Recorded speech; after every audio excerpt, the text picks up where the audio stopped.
Understanding is correct, Mr. Comptroller. Okay. We are the first state, Connecticut is the first state to have what's called open government, meaning that state government, state budget, and you said also payroll now, is all open and online. And so when we came in office about a year ago, actually it's a year ago today, was election day, when I was, and our city council members were all voted to come back in a year ago today, that we quickly approached and looked at what Kevin was doing, what our state comptroller was doing for the state, and said, how do we join in that? How do we understand what you're doing and make Bridgeport a transparent city? And from what I understand, again, if I'm correct, we are the first city in Connecticut to join you in this. And lucky enough to have a leader on the state level who put the state, the first state in the country, out front on transparency with open government. And we just kind of tagged along, and as a result, after months of work, we were able to say that online, open for every citizen in the city of Bridgeport, or actually in the world, open Bridgeport, city of Bridgeport as open government, as transparent as it can be with technology, and it's an ever-evolving process. And I'm going to stop there and welcome back to the city of Bridgeport. He gave us a task several months ago, and he said, Mayor, you and your staff, and we put Tom Gaudette in charge with our finance director, OPM director, and said, see if you can get this done in the near future and be the first city to join with the state of Connecticut. And I'm pleased to report back to you, Mr. Comptroller, that I think because of the efforts of the Bridgeport administration that you'll see a job well done. Please come on up. Let's give them a round of applause. Yes, the first major city in the state of Connecticut to put their books out online for all to see. And to work with a partner like Mayor Ganim and his staff really is gratifying. I was talking to Lenny before we started, and we were talking about the Open Connecticut, the sort of the statewide site. If that's my child, then I see this as my grandchild, which makes me feel really old. But this is the way government is moving. And if we're not moving with it, then we're running counter to the process. So having partners, particularly like Mayor Ganim, who is going to step up and do this for the city on behalf of the people of the city, so that they can have a higher level of confidence, so they know that they can log on and take a look if they're so interested, that the media and academics in and around Bridgeport can look at this information and make their own judgments about how are we doing? Did we accomplish the things that we were going to accomplish? That makes for a better planning process for everybody. Look, we in government, and I can only speak for myself, we're often taught to sort of close our coat to disclosure, right? To sort of, because you'll hear people say the people won't understand. The people won't understand. Well, the people understand just fine. Sometimes they need additional information to support the numbers that we put out there, but they're going to understand just fine. And when they understand just fine, and when they feel like we're not hiding things from them, then they become our partners in trying to build a government that is there to serve all of the people. So I'm delighted to be back in Bridgeport. When we talked about this so many months ago, I think we all realized it was going to be a lot of work, and it always turns out to be more work than you thought. But the staff here deserves tons of credit for the work that they've done. I want to commend my staff back in Hartford who tried to support in any way they could this effort. And the most important thing is walking through this bad boy and seeing how it works. So I'm going to stop talking, thank the mayor for his leadership, and look forward to our future work together, because there will be more. Thank you. They're kind of part of the vantage point of the perspective. Certainly government's about a lot of things. We have the police chief here, it's about public safety. We have economic development initiatives, it's about bricks and mortar, about creating jobs. It's about health, we have a new health director. It's about reorganizing the resources that you have to work and try and balance budgets. We have the CAO's office and OPM and finance. It's about working with our partners on the state level. We have State Representative Staffstrom, and I think Gresco and Stallworth here as well as others. But on this, it was about taking it to the next level of transparency and open government.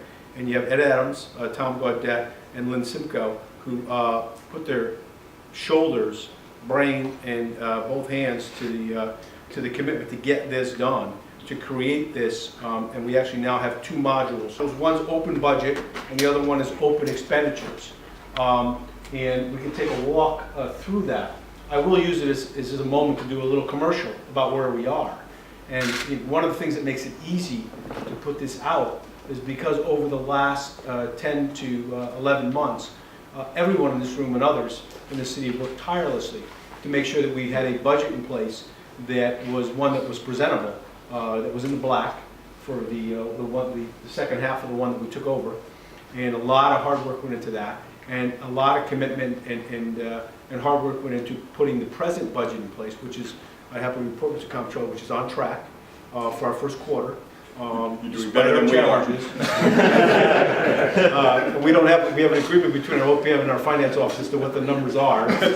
Which is helpful. Yes. And you know, that allows us to continue the commitment of hiring another police class in the next 2 weeks, and to allow our offices to function with maybe at times bare minimum, but certainly I hope to believe a sufficient number of people to continue the commitment of delivering the basic services and to fund the critical elements that make government at the local level so important. And so it's easy to do that today, knowing with a $552 million budget that we're on track. And Tom, if you want to, Steve, do you want to say a couple words? Come on up. And I know, again, Charlie's here, State Representative Stallworth's here, and State Representative Bresco are here. Someone in the building. You know, you can speak for the entire delegation and the extended delegation to Stratford and Joe if you'd like to. Yeah, I just want to real quick thank the mayor for pursuing this. You know, certainly anytime we can open up books, be that on the state level or the city level, and allow better insight, better access to how taxpayer dollars are being spent, especially in a city like Bridgeport, where a significant portion of that comes not just from property taxes, but also from state spending. I think it's a great thing to do. But I also want to commend the work of the Comptroller's office, working with the cities. Oftentimes, too often, I think, we don't see state government working well enough with local government. And I think what we're celebrating here today is that partnership between taking a good idea at the state level, something that has worked well for the state, and rolling it out on a local level, where local government didn't have to go about reinventing the wheel in terms of how to open up its books for the public. It was able to take a good idea from the state, use some state resources, and the support of the Comptroller to bring this to fruition for the city of Bridgeport. So thank you guys both. Thank you, Stephen. Want anything, Ken? You know, the only thing I'd like to just say quickly is I want to thank the unsung heroes. I mean, Lynn Simcoe, our Munis coordinator, did a great job with all the tables, putting the Munis information together with Socrata. We appreciate, Kevin, your group, and their software vendor has been phenomenal. Obviously, Tom and Ed have been the backbone of this, but most importantly, as the mayor said, this is an opportunity for the citizens of Bridgeport and the area to see our finances on a monthly basis, to find out who we're paying, to see that everything is being done the right way, above board, for transparency, to be able to track things however they would like to do, just as we do with the city council, and giving them information every month. And it's great to have that ability for our citizens. Any taxpayer, any citizen can drill down and find a percentage of whatever they need in appropriation to the budget. That would be less calls to me to be answering to people, so they can figure it all out online. Thank you. Up here, Angel's gonna navigate. Angel is, where is it? Angel's right there, so we're gonna right, kind of go Angel. through this a little bit. Lembo, and your staff was very helpful in getting this started. And actually, the fact that the Comptroller's office had a contract with Socrata, we actually, in some ways, joined that contract and got a good deal on this. And of course, thank Ed, who deals with transparency, and Lynn Simcoe, who honestly did a lot of the work. So let's kind of go through it. So this is our homepage. There are two different modules, as the mayor said. One is the open budget module, and the other is the open expenditures. So this is open budget. As you can see, as the mayor said, we have a balanced budget, a little more than $552 million. And if we drill down, we can go into each side of the budget. So we'll go into revenues.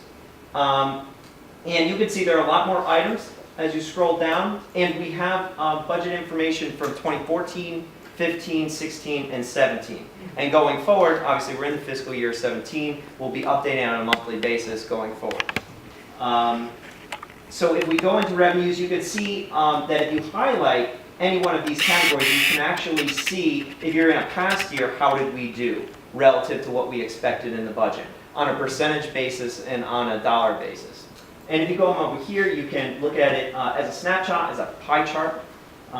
If you drill down, Angel, into the other, you can actually drill down a little bit more and get really fine categories. And you can also look at it over You got time. police overtime up there? Sorry, Chief. Remember, I gotta go. I'm out. So as you can see, you can look at it as a pie chart form, which is very interesting. So you look at our budget and you say, well, where do our revenues come from? Well, very clearly, almost all of it comes from the tax collector. And that makes a lot of sense. And you can sort of look at these big snapshots. You can also look at the information over time. Right now, obviously, we only have it between 2014 and 2017. So the line isn't very impressive. But anyway. Let's see. You can also look at the data, by the way, on a percentage basis and a dollar for dollar basis. So if you go back, Angel, to the previous page. Tom, let me jump in. So on transportation, that item is just kind of interesting to me. Go back one more, Angel, if you could. Transportation? In the pie chart? I don't think there's a revenue transportation. There was a line item there. Was that expenditure? It's under expenditure. Oh, it's under expenditures. There's a revenue line item. Oh, I know were you looking at it before, Mayor? We were on Yes. the other module. All right. So we'll get there. We'll get to where you're All right, thinking. go ahead. So anyway, so we're back in revenues. Obviously, you can see this is the 2017 budget. And you can actually see where we are so far. So the sort of bigger orange bar is what the budget is for this year. And then the darker orange bar is where we are today. And if you drill down, if you click tax collector as he did before, or any one of these other categories, you actually see that we can drill down further into the budget. We can look at the smaller categories to see where we are. And you can also show it as a dollar value, as I said, as a percentage. You can sort it by ascending and descending and all different ways of sorting this information. So it's very accessible. Same thing. You see it as a snapshot. You can sort them in different ways. You can look at it as a pie chart, and you can see that information. If you drill down to other, it'll break it down even further. So it pretty much does all of the same functions. You're just looking at the budget. You can look at past years and see how did we do. This year you can see how are we progressing thus far. So this is this module. Now if we go to the other module, which is the open expenditures model, this is slightly different. So this tool is meant to look at our expenditures with outside vendors. As you can see, this is our municipal spending over the year, obviously very inconsistent throughout the year because we spend at different times, most of it at the beginning. And if you scroll down, you're able to look at a couple of snapshots. So, what's our top object description, or what's the top vendor? As you can see, it's We Transport. You can look at expense categories. School buses. Yeah, school buses, exactly. And if we drill down into that, you hit We Transport, you can actually look at when we spent with them over time. And if you click on the checkbook, you can actually look at every single check that the city cuts with a particular vendor. You can look, and there's the check number, the vendor number, and if you drill down, you can see that we spent on June 29, 2016, oh, that's an odd one, a negative number. How did that? I don't know if we got a check back from, maybe it was a refund. But go back out, Angel. Sort of checkbook. Okay, and just click on, I don't know, the top, I don't know, anyone. We drill down into transportation, and you can see the different checks that we're cutting with the different vendors over time. So again, the budget module is meant to look at the overall budget, how are we progressing in big budget categories. All this is based on the general fund, and we extract this data directly out of our Munis system, and this is what Lynn Simcoe is going to be doing on a monthly basis. How much did it cost to build this? One. And number two, how much did the city save by piggybacking onto the state model? That's a great, I don't know what the original cost would have been to us. We saved a substantial amount I of would money. I guess don't remember what we it probably is. save 50% easily versus going out and doing our own thing. Do you know when you actually cut the Socrata? We spent $2,000 a month. Yeah. So it's Um, about- Which, as these types of things go and other programs we use in the city, very, very cheap. Very, very cheap. The goal is to leverage sort of our master contract to make opportunities available for municipalities and not have the upcharge that would come for them doing them all one at a time. Yeah, and they didn't charge us anything for, creating it or the upstart. I think even if we were that forward-thinking and creative, like I would like to claim that we were, I'm not sure we could have really pulled this together without you having put it together. It would have been a lot of work. I don't know how much work you put into pulling it together for the state. You're the first one out there. Maybe you could share that. But Right. It has to be a big project. So it's ongoing. There are a couple of different platforms that states use. That this is sort of unique in many ways, and we found it to be the most both useful and user-friendly. to the end user.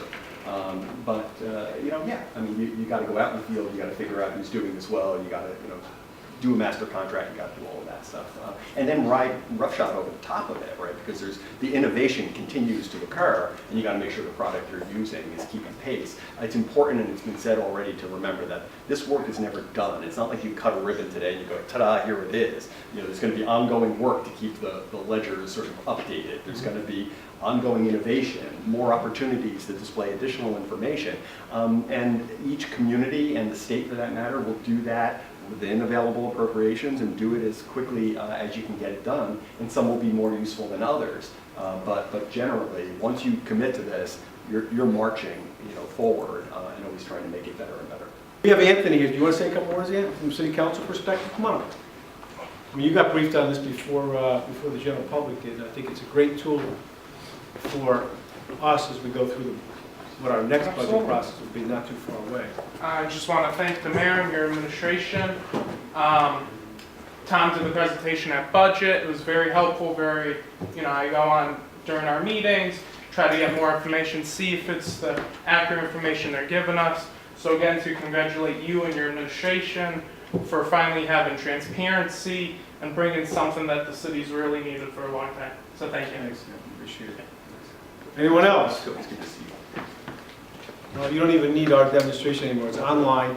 How do they get to it online? Right. So if you go to openbudget.bridgeportct.gov, or if you go to opencheckbook.bridgeportct.gov, you can access it. Remember, from the campaign, we really promised this, and not only as a member of your administration, but as a constituent, it's great to see that we're actually doing things that were promised. But we've got a lot of other things. I mean, efficient and effective delivery of services using technology, openness and transparency using technology, delivery of services using technology is really important. And we've got a lot of projects. We will be back here showing you other stuff in the future. Can we invite the state comptroller? You can jump if you want. We're good. We're going to be around if anybody has any questions. But thanks everyone for coming.